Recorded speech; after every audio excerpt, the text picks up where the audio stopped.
Hello, how are you today? And are you ready to hear mysteries? If you're ready, I'll tell you. 7XX 2011. Undisclosed location TN 042 EDT. Now, it is late and dark and quiet. Beneath a star-spangled sky, two men dressed to kill walk through the trees. Around them, a slight breeze rustles the leaves. There is no other sound, no other movement. The man leading has a Carl Gustav strapped to his back and a Remington 700 held in a downwards ready position. He throws a furtive glance behind him and speaks for the first time in over an hour. "How you holding up, bud?" The other man doesn't respond. Instead, he keeps walking, as if entranced by the shadows dancing around them. The camouflaged camera that hangs from his neck bounces against his chest with every step he takes. "Hey, Junior," the man in front stops and swings the rifle up to his shoulder. Yeah, Junior looks around, his eyes wide like he's expecting to see something bad. When he realizes they're in the clear, he meets the gaze of the other man and raises his eyebrows. "What? You okay?" "Oh yeah, I am. You?" The man hesitates, then says, "Yep." He clears his throat. "You know you don't," he begins, but stops suddenly like he regrets speaking at all. "What? Nothing." "No, say what you were going to say." The man shrugs. "Fucking say it," Junior says, his voice louder than it needs to be. "Look, I can do this alone." What? What are you trying to say? That I'm a chicken shit? That I can't handle it? You know that's not what. You think I'm weak. You're such a fucking asshole. Fuck you. If the other man is taken aback by this, he doesn't show it. "No, I don't. Never have." "Then what? You should go back. Report back." "Why?" Because what? You're the communications sergeant. Maybe you should go and, communicate. Fire tower isn't too far from here. Tell them what's happening, that we're still alive. Junior eyes him wordlessly, then says, "You weren't so keen on splitting up earlier." "Yeah, well, that's before I knew what we were dealing with." "And what exactly are we dealing with?" "I don't know. That's the point." No, Junior says slowly. "That's my point." "What if you send me back and I don't make it back?" The other man doesn't respond. Got you. Besides, Junior continues, "Case reported back last night. They know our approximate area. They're coming." The other man looks away. "They're coming," Junior repeats, but he doesn't sound so sure. The other man seems to think about this. "What if I ordered you back? Are you ordering me right now?" I'm asking. I wouldn't go. Say, he holds the gaze of the other man defiantly. The other man nods once, lowers his rifle, turns, and starts walking. "Are you leaving me?" Junior calls after him, "No, come on." 6XX 2011, undisclosed location, NC. 2319 EDT before. Shouldn't we actually, be doing something? B team is scattered around a makeshift camp. 4 of them are resting, 2 of them stand watch. A few meters away, a ratty-looking tarp hangs haphazardly between 2 trees and a reflective emergency blanket glimmers in the dim light. 2 boots stick out from underneath it. B team's detachment commander, Shepard, sits against a trunk, his eyes closed. He keeps them closed as he speaks. "We are doing something, Junior." "Oh, yeah, and what's that?" Shepard opens his eyes and shoots Junior a warning glare. "We're waiting." Junior has the decency to look ashamed. "We've been waiting for hours, sir." "Nothing's happened. Are we gonna wait here all night?" "I'm honestly just curious. We wait for as long as I deem it necessary for us to wait." "That okay with you, Sergeant?" He closes his eyes again. Junior fidgets with his ghillie suit. He looks more afraid than annoyed. He opens his mouth, closes it, then opens it again and blurts out, "Why did they ask to speak with you privately, sir? What are they telling you that they aren't telling us?" "Briefcase, Senior." and Doc look between Junior and Shepard, trying and failing to hide their curiosity. "And why are they telling you, sir? Just you." Shepard sighs and opens his eyes again. "Not just me." He looks up at Watchdog, who is leaning casually against a nearby tree, looking out at the forest surrounding them. The four other men look over at Watchdog so suddenly and expectantly he almost laughs. Instead, he keeps his face impressively blank. Well, Junior asks, "Well, what? Oh, come on, dog." Watchdog sees the look Shepard shoots him in his periphery, clears his throat, and says, "They told us too. Wait." He throws them a shit-eating grin, then glances at Shepard, who gives him one curt nod of approval. Junior, unable to hide his exasperation, says, "That's it." "That can't be it." "Oh, but it is." "Bullshit. I think, look, Sergeant," Watchdog says suddenly, but Briefcase cuts him off. "Junior, do us all a favor and shut up. I'm tired of hearing your voice suck up all the air around us, man. I just want a few seconds of sleep." Junior crosses his arms and settles back against a tree. "Sweet silence," Senior says, then leans back against a trunk and closes his eyes. He's got his legs propped up on his Carl Gustav. Around the men, crickets chirp and wind howls. If it wasn't for the dead body beside them, it would have been a nice night. So Junior begins after a few minutes. Briefcase and Senior groan exasperatedly, but Junior ignores them and keeps talking. "I've been thinking," Shepard lets off a snort of laughter. "Wouldn't it have been better to have one team of 12 guys out here? I mean, that's usually how it's done, right? So why the fuck are there only 6 of us?" Junior looks around at the other men. "And why the fuck are we called B-Team? I hate being called B-Team." "Probably just split up and a team," Senior says. "We're backup, hence B-Team, okay?" Junior says. "But then why is a team only for guys? Why not 6? What happened to the 2 other guys? Why didn't they tell us any fucking thing about this goddamn exercise?" Junior puts air quotes around the last word. Watchdog casually glances down at Shepard, but he's got his eyes closed again, seemingly ignoring everything Junior is saying. "Recon," Briefcase suggests. "Of what?" "Whatever the hell it was that killed our buddy, Atlas, over there." Junior looks over at the boots. "Yeah, about that. What the fuck? Anyone got any idea what the fuck happened to him?" Watchdog keeps his gaze towards the trees. "What? You know what it was?" "If Doc doesn't know, why the hell would I?" "Point taken," Junior says and descends into silence yet again, but only for a second. "You know, I should have gotten the chick's number," he says to no one in particular. "I mean, did you see her? Do you know how hard it is to find a hot chick who likes the outdoors? And I mean really likes the outdoors enough to go hiking alone, not that fake look at me social media bullshit." "Junior, look, buddy, as much as I'm dying to hear your thoughts on women in the digital age," Watchdog begins, "can you just fucking shut the fuck?" "Guys," Doc hisses, 2 o'clock. Shepard, Briefcase, Junior, and Senior swiftly stand up. All 6 men ready their weapons. About 30 feet away, a hulking figure lurks behind the trees. Watchdog knocks down his goggles and says, "Can't see shit." "There's no reading, Shepard." Shepard looks at Watchdog, thinking. Before he can do or say anything, though, the figure stumbles out of the trees and darkness towards them. It's Preacher.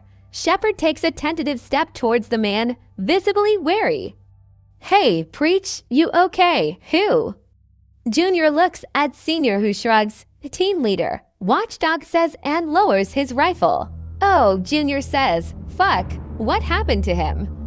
Junior wrinkles his nose. "You guys smell that? The fuck is that? Gas." "We bring any gas masks with us." Preacher staggers closer and the men get their first good look at him.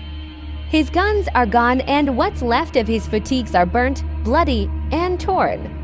A thin, all-like black substance covers his face and neck. Under his skin, his sinews pop as if his whole body is tensed up in extreme pain. A thin trail of blood is drying down the left side of his face. Both of his hands are gloveless and red. He glances around the men, falls, and doesn't get back up. Shepard slings his rifle across his back and rushes forward. He drags Preacher towards a tree and props him against it. The other men stand in a semicircle around them. Careful, Shep, Watchdog says. Don't touch the bad parts. Shepard nods, then kneels next to the fallen man. He reaches for his canteen and pours water over Preacher's face. Preacher, hey, Preach, you still with us? Preacher's head lolls, and he opens his eyes. Shepard, yeah, man, I'm here. Shep, is that really you? It is, buddy. What the hell happened? We found Atlas, but where's the rest of your team? Preacher's face contorts. His pupils are dilated and it's clear he's having trouble focusing on what's around him.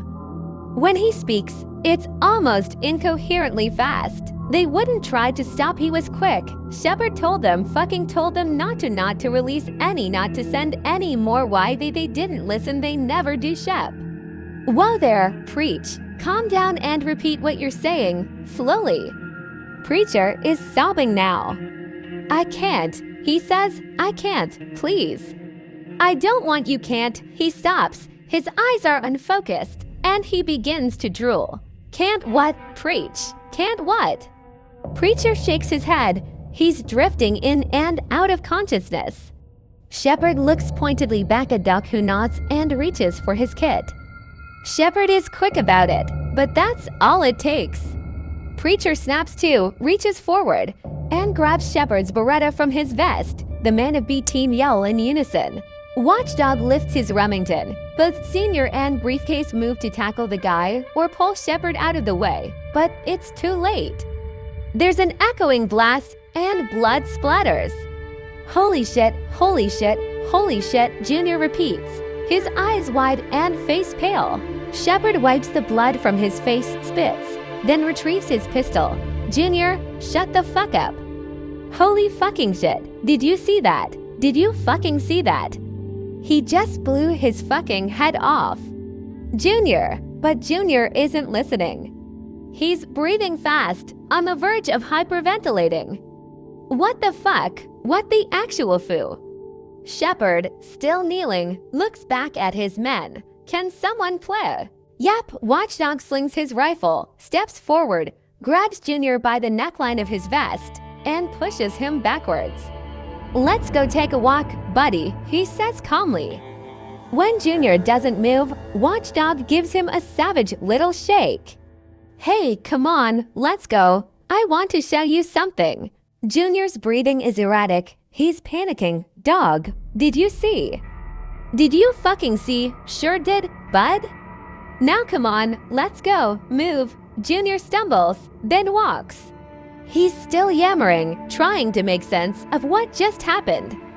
As the two men move through the trees and away from the makeshift camp, they hear Shepard calling out orders. Doc, check him. Bag whatever that shit is on him. Get Doc's camera. Snap a fuckload of pictures for the boys in black. Case, get on comms. Tell them what happened. Senior, you're with me. Perimeter check. 20 or so yards away from the camp, Watchdog stops and turns to Junior. Look at me, Junior. Junior's brown eyes lock onto Watchdog's gray ones. Watchdog nods, then says, good, now breathe. Junior, breathe, follow me. Inhale, hold it, exhale. Come on, do it. Junior stops talking and starts to breathe. At first, it's still ragged, then it slows, calms. Good job, bud. Now look up. Junior shoots Watchdog a puzzled expression, but does it anyway. You see that star? That bright one right there, that's Arcturus. One of the brightest stars in the sky. You know what the brightest star is? Junior shakes his head. Oh, come on, you know. Think, see serious. Watchdog smiles and claps Junior on the back good-naturedly. See, knew it had it in you. And what's Sirius known as? Dog, eye. Watchdog stops him with a hand wave. That's right, bud. The dog star. Hey, you hear that? Junior looks around, scared again. No, what is it? The wind. Junior blinks, confused. You smell that? Watchdog asks. Smells like shit. Watchdog chuckles. Exactly. Dog, what? What are you doing? Trying to get you back, buddy. Almost lost you there for a second. Junior's face shifts from confusion to anger to shame. I wasn't, he begins, but lands on, I'm sorry. Nothing to be sorry for. Happens to the best of us. Watchdog pauses. Can't be the first. You eights. One you've witnessed though, right? Junior sighs then nods. Yeah, he says it was. Shit, Watchdog murmurs. Well, just no. Suddenly, from behind them, there's a blast of gunfire. A man yells, but it abruptly cuts off into a silence that descends on the two men like a hammer. 7XX 2011, undisclosed location, Virginia. 1:41 EDT now. Want me to carry that for a while? Watchdog glances back at Junior, hesitates, then hands him the Carl Gustav. I'll take that, he says, pointing to the camera. Junior hands it over and Watchdog slings it around his neck. Any guesses where they are? Junior looks around as they walk. Plenty of guesses, but not enough time to check them all out. What do you think that guy, preacher, meant? Watchdog keeps walking. About what? He said they keep sending people out here. Fuck if I know what he meant. But you said there was some sort of shrine out here and that guy Atlas, he was saying something about how proud someone would be before you tapped him. Yeah, and come on, dog, Shep said they were talking to you too. Watchdog glances back at Junior but says nothing. It looks like he's thinking. The forest is quiet and night is thick around them. Look, he says finally, you know, I can't tell you anything, right? My orders were too. Fuck your orders. You think they give a damn about what happens to us? About what we know. What if we don't make it out of here alive?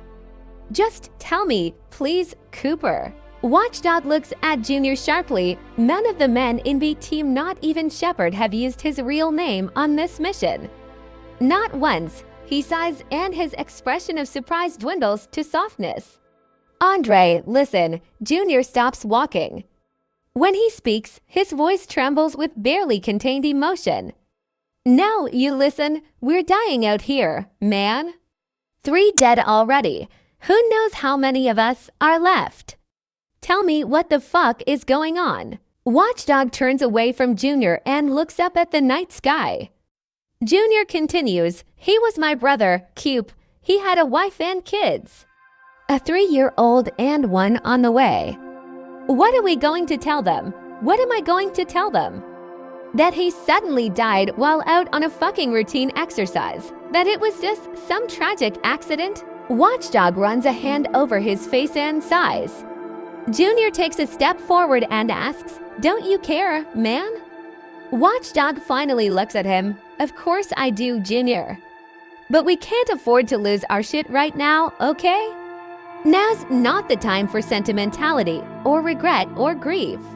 You've got to hold that shit in, Sergeant. Compartmentalize. That's fucking bullshit. It is, fuck. Do I know it? But what other choice do we have? We got to keep moving. Junior stares at him wordlessly for a moment, then says, fine. You good? Yeah, let's go. The 2 men descend into an uneasy silence and continue through the trees. They walk for a good long while before Junior sniffs and asks, you smell that? Yeah, look around. Maybe someone's nearby. Watchdog takes a few steps forward and trips, almost falling flat into the dirt, but catching himself just in time. He squints down, trying to see in the darkness, and says shit, it's briefcase. He swings his rifle onto his back and squats next to him. There's no need to check if the man is dead. The lower half of his body and one arm are missing. Fuck, Junior, Watchdog says firmly, but patiently, breathe. I am breathing dog, but it doesn't do shit. And it smells like shit.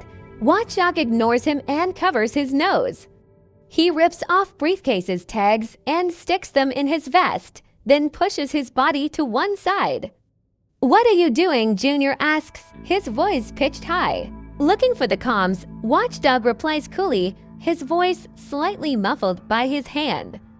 Briefcase's ragged body falls sideways, and Watchdog hisses, "Motherfucker." What? Watchdog holds up a book-sized communications box. It's gutted and its wires hang out like intestines. Junior stares at it for a few seconds, trying to register what it means. Finally, slowly his eyes snap to Watchdog's. What the fuck do we do now? 7XX 2011, undisclosed location, NC. 2339 EDT B4. The two men sprint into the makeshift camp, guns raised, goggles down. The camp is dark and quiet. There's no sign of movement. "They're gone," Dog says and knocks him goggles up. "No shit, Sherlock," Junior replies. His voice breaks. He's using humor in a feeble attempt to curb panic. "No," Dog says evenly and points. "The bodies. Preacher and Atlas, they're gone." Junior throws a worried glance at Watchdog. "What the fuck? You think they took the others took them?" "No." Watchdog looks around, thinking, "Junior, get the comms. Send out." "Can't." Watchdog turns to him. "What? Why the hell not? Case had them. I left them there." Junior points to a nearby tree. "He must have taken them with him." "Shit," Watchdog says, then adds for good measure, "Fuck." He pulls off his helmet and tosses it to the ground. Junior shoots him a quizzical look. "Fuck the helmet," Watchdog explains. He rips the Velcro open on his gloves and throws them off too. "But we might need." "No," Watchdog says, "we won't." What's that supposed to mean? Watchdog sighs and runs a hand over his face, then up into his high and tight. "Fuck," he says again. "What?" "Nothing. Just, come on, let's go." "Where?" "To find our missing buddies, but we don't know where the hell they are." "Well, your guess is as good as mine, Junior." "So, any suggestions?" Junior shakes his head. "Okay, we walk a perimeter, see if we can find a trail." Watchdog steps away from the camp and towards the woods. "Hey, you, think we might need that." Watchdog turns and Junior catches his gaze, then points at something on the ground. "It's the camera." Watchdog nods. "Yeah," he says. "Grab it." He starts walking again, then adds, "Nice catch." The two men make it about halfway around the perimeter of their camp, faces screwed up against the lingering gas-like smell, when Junior sees something up ahead. "Dog, look straight ahead," he says, "Boots." "Wait here." Watchdog jogs towards them. Behind him, Junior hesitates, then follows. Watchdog reaches the boots first. His face registers shock for a split second. He looks up to see that Junior is close and getting closer. "Junior," he says swiftly. "Wait, I don't, but it's too late." Junior's eyes lock onto the boots, then move up, widening in horror. It's Senior, or at least what's left of him. He's strewn across the forest floor. Blood has pooled under the skin on his face, turning it a deep purple. His eyes are wide open and staring. The lower half of his jaw is gone. "No," Junior yells. He staggers away, breathing hard, and leans with one hand against a tree. Watchdog steps away from the body and towards Junior. "Deep breaths, buddy, deep breaths." Junior's voice cracks. He's trying not to cry.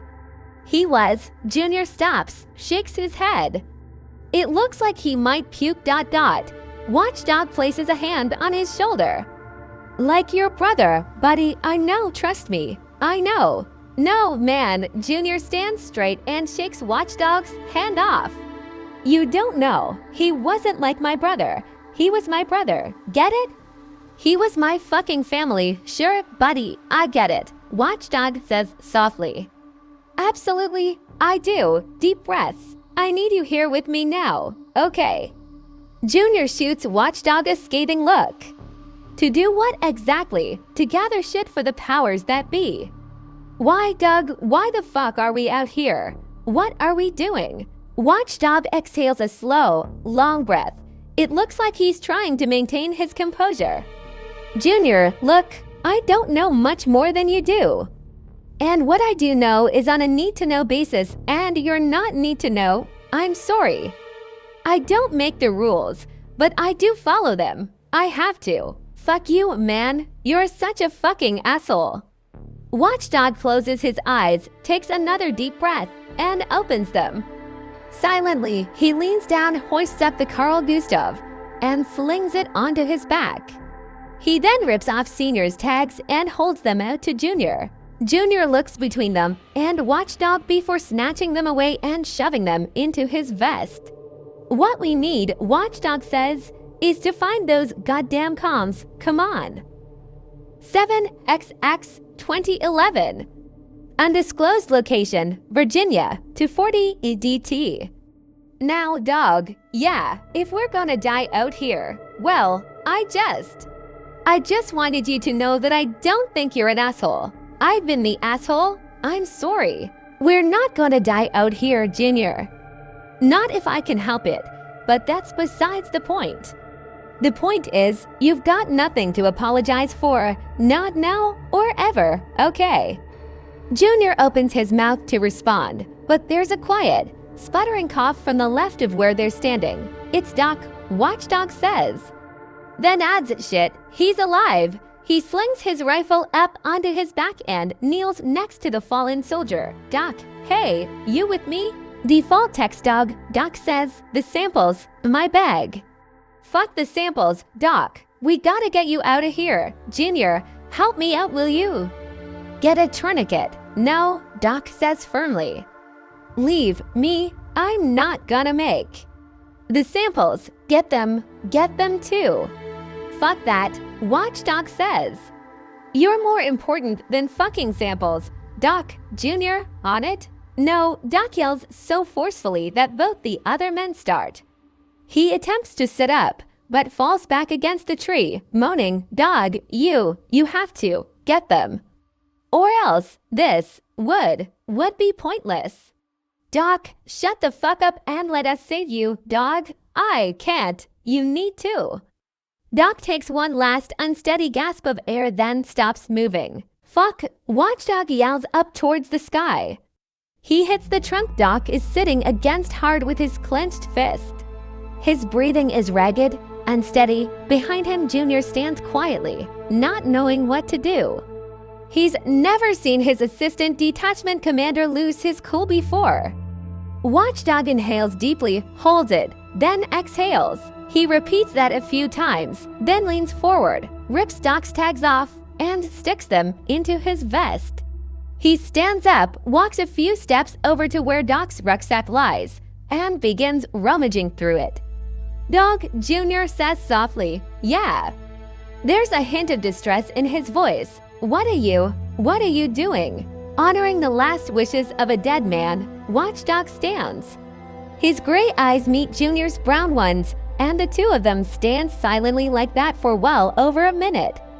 Before either of them can speak, there's a blast of rifle fire from somewhere north of them, and a man yells out into the darkness. Watchdog and Junior turn towards it, exchange a single glance, then take off running. Shepard is standing barely against a tree at the edge of a rough clearing, their blood seeping down the side of his face. His rifle lies discarded by his feet. In front of him, a man from a team wavers. Shepard catches Watchdog's eye and shakes his head, a tacit warning that he's fucked. Go, Shepard says. Just go. Fuck that, Watchdog says, loud. As the man standing in front of Shepard turns, Watchdog aims his Remington, but he's too slow. The man lurches forward with blinding speed and slams into him. Miraculously, Watchdog doesn't fall. He throws a punch, hitting the man backwards, then slams the butt of his Remington repeatedly into the man's head. It has no effect. Fucking die, Watchdog yells. The man ducks Watchdog's rifle, wraps him in a vice-like grip with both arms, lifts him above his head. and tosses him against a tree hard. Watchdog drops his Remington and yells out in pain, then crumples to the ground, moaning. Slowly, the man turns back towards Shepard and begins ambling towards him. Junior, thinking fast, throws the Carl Gustav up on his shoulder, forgoes the 3 warnings, and fires. There's a baritone thud, then, a millisecond later, an ear-splitting bang and the team man pops in a brilliant explosion of red and black and bone. I did it, Junior says to himself, then louder, I fucking did it. He turns to the other men, smiling, Shep, dog, you okay? Instead of replying, the watchdog yells, Andre. The last man of a team, moving inhumanly fast, streaks out of the darkness and plunges his arm up to the elbow through Junior's chest. His hand is missing, and he uses the protruding bone to pierce through Junior's flesh. Junior looks down at his chest as blood begins to pour from his mouth. He sputters something unintelligible, then reaches up to touch the tip of the bone. Watchdog crawls towards Shepard's discarded rifle, then pushes himself into a kneeling position. His wounded arm hangs uselessly by his side. Shepard, now sitting at the base of the tree, tosses Watchdog a clip. Watchdog pulls it towards him, picks up Shepard's rifle, swings it back towards his bent knee, secures it, reloads, then swings it back up and fires all single-handedly. But the man from a team doesn't fall. Head, dog, head, Shepard yells. Watchdog stands, wavers, and continues to fire, this time hitting the man off-center of his forehead. The man pauses, then falls, Junior falling with him. Watchdog moves fast. He throws himself next to the bodies and pulls Junior towards him. Stay with me, buddy, stay with me, he mutters. We're gonna get you out of here, okay? Dog, stop, Shepard says, standing and stumbling over. But Watchdog doesn't stop. He shakes Junior as if that'll make him wake up. Cooper, stop, he's dead, leave him, we have to go. No, I can, now, no. Shepard mutters several curses, hobbles over to Watchdog, and yanks him forcefully up by his vest. Stop, he yells into his face. He's fucking dead. Fucking get a hold of yourself. We've got to go. In the distance, the chopping sound of a helicopter slices through the air. Watchdog breathes hard for a moment, then says, okay. Just let me. He rips himself from Shepard's grip and stoops low to reach into Junior's vest. He pulls out Senior's tags, then rips Junior's off too. He stumbles upright, visibly crying, and staggers over to where Shepard is waiting. Let's get the hell out of here, Shepard says. Together, the 2 men walk out of the clearing, leaving the carnage behind. 8XX 2011, Washington, D.C. 8:30 for ADT, after. The sharp sound of high heels echoes down the marble hallway. 2 men, a captain and a warrant officer, his arm in a sling, wearing pressed army blues and berets with their rank flash, stand waiting near a large portrait of some dead politician. The captain looks pissed, the warrant officer apprehensive. A woman in a prim mauve skirt suit, her tawny hair pulled back into a smooth bun, walks up to them and says, "They're ready for you." She looks past the captain to the warrant officer and smiles sweetly. She makes no effort to hide the movement of her eyes as they drift from his shoes, up his body, to his face. The captain sighs and says impatiently, "So, you gonna show us the way or?" "Oh, yes," the woman says, her eyes snapping back to him. A flush of color rises in her face and she turns away. "Please, follow me." As they walk, the captain throws a look of extreme annoyance to the warrant officer, who just smirks and shrugs. The woman stops in front of a heavy wooden door and knocks 3 times. "Enter," a voice calls from inside. The woman leans into the door and pushes it open. "I've brought them, Mr. Shaw." "Thank you, Rose, my dear," Shaw says. "Please hold all my calls." "Of course, sir." She stands to the side and holds the heavy wooden door open for the 2 military men with her body. The captain strolls in, followed by the warrant officer, who offers the woman a small secret smile. She lowers her eyes, blushing furiously, and rushes away. The door swings smoothly shut behind her. Four men in black suits sit around a luxurious-looking rug in leather-bound armchairs. Two of them are holding crystalline lowball glasses full of at least 3 fingers of amber liquid. The two military men stand in front of them at ease. "Gentlemen," Shaw says, "how good of you to join us, and so soon after." "Well, what happened? I trust you're both healing up nicely." Without waiting for an answer, Shaw continues, "Please sit." "I'd rather stand, if that's all right with you, sir," Shepard says. "Have it your way, warrant officer." "I'll stand." "Very well. First, I must ask, have you both received your inoculations?" Both men nod. "Excellent. Well, let me offer you my sincerest condolences. I know what an absolute tragedy it must have been to lose so many of your brothers in arms." Shepard makes a slight noise but doesn't say anything. Shaw continues, "And yet, despite it all, you still managed to recover for us exactly what we were after. Thank you." "That was, dog," Shepard says, "pardon." Shepard nods in the direction of Watchdog. "He brought that ship back. I didn't. If it were up to me, I'd have burned it down to ash." "I see. Well, then, thank you. Dog." "Just following orders, sir?" "Yes." Shaw turns looks at the other men in the room, then back at Watchdog. "We've heard excellent things about you. The Colonel speaks very highly of you as do your FAS cadres. Tell me, why is it that you've never moved up in rank? Never felt the need to, sir?" "And why's that? Not a leader, sir." "I'm more of an, enforcer." "Interesting." Shaw stands and walks over to a small bar by the edge of the room. "Drinks, gentlemen?" "No thanks," Shepard says. Shaw's eyes travel over to Watchdog, who says, "I'm more of a beer man myself." Shaw nods, then pours himself a glass of amber liquid from a decanter. He walks back over to his armchair and sits. He takes a long sip while staring at the two men over the top of his glass. After a minute or so of silence, Shaw finally says, "You both must know why we've summoned you. We think you'd make an excellent addition to our little team." "Especially you, warrant officer," the man adds, looking at Watchdog. "We're, of course, aware of your father's, service to our great country. And we're also very well aware you've been reluctant to follow in his footsteps ever since you were selected for the Special Forces. Despite all that funding he's put into your upbringing and education." Watchdog nods but says nothing. There's an odd closed expression on his face. Shaw smiles. "Surely you don't want to be a warrant officer for the rest of your life. We're here to offer you both a high clearance position within our ranks." Shaw clears his throat. "We've gotten word that the two missing members of a team have been spotted. The last sighting of them was in New York State. We aren't quite sure why they've gone there, and we'd be absolutely delighted if you two could, well, do that thing you do best. Search and destroy, but not for the army, for us.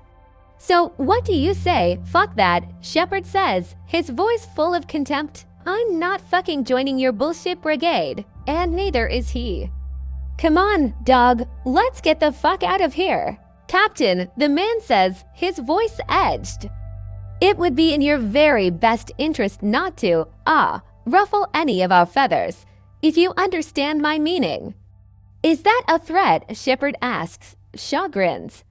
"Absolutely it is." Behind him, the three other men sit silently, watching, their faces impassive. The two men with drinks take even sips. Shepard says nothing for a moment. It looks like he's about to hit Shaw straight in the face. Instead, he turns to Watchdog and repeats, "Let's go." Watchdog shifts uncomfortably and says, "I'll catch up with you in a minute, Captain." Shepard throws a caustic look at Watchdog, shakes his head in disgust, and leaves. Outside the room, he takes a deep breath. Rose is seated nearby, typing away on her computer. She glances furtively over at the captain, then quickly away. He runs a hand over his face and says to her, "Tell him I'm over there." He nods just down the hallway, where the portrait of the dead politician hangs. She smiles curtly up at him. Of course, Captain. Oh, and Rose was it? The woman nods, still smiling. Don't go fucking my warrant officer when he comes back out, okay? What? The woman starts, her smiling falling, but Shepard is already walking away. He stops by the portrait, pulls out a pack of cigarettes, lights one, and takes a deep drag. At the sound of heels approaching, Shepard sighs, then looks down the hall at Rose, catching her gaze. She stops short, takes a deep breath, then walks a bit closer. Excuse me, you can't smoke in here, Captain, she says firmly. You'll have to go outside. Don't worry. I'll be sure to tell your warrant officer. Shepard taps the ash off against the marble wall, then replies, Go fuck yourself, Rose, my dear. Rose makes a shocked noise and stares. Shepard takes another drag, then glances at her. What? He asks. Go on, shoo, flick-flack away now. Rose turns on her heel and struts down the hallway, head held high. Shepard follows her with his gaze and sees the heavy wooden door open. Watchdog steps out and stands aside as the woman says something briefly to him, points down the hall, then brushes past him, back into the room. She doesn't acknowledge his smile this time. What the hell did you say to her? He asks as he approaches Shepard. That she's about as subtle as a fat fuck eyeing a free buffet, Shepard replies. He flicks the cigarette onto the ground and crushed it under his heel.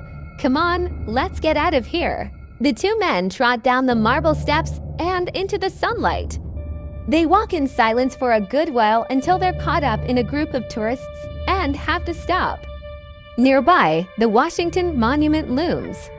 Without looking at the other man, Shepard says, Tell me you didn't do what I think you did. Watchdog sighs, fuck, for a second. It looks like Shepard is about to slam his fist into something, then reconsiders.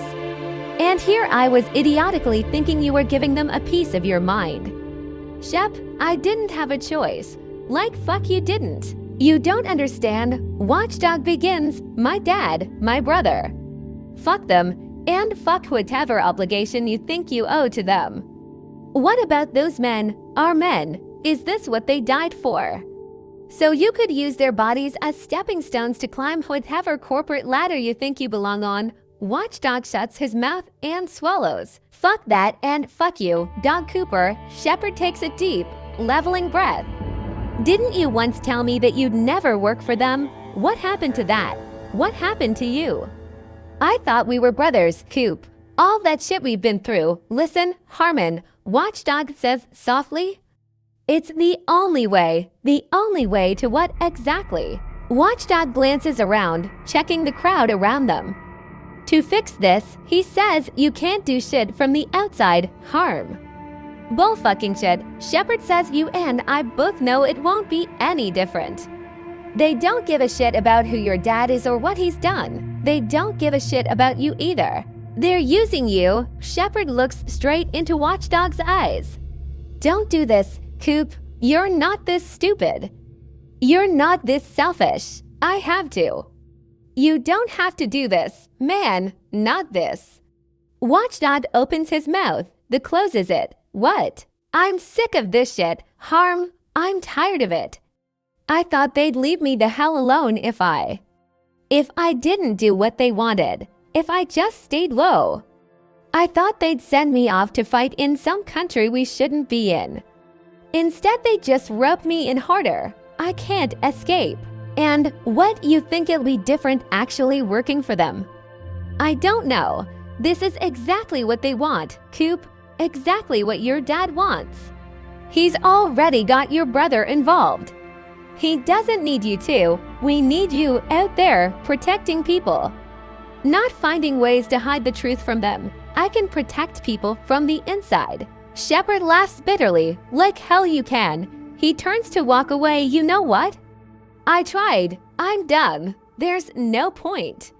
Where are you going? To get drunk, real drunk. Shit, might even call the only family I have left for the first time in over a decade.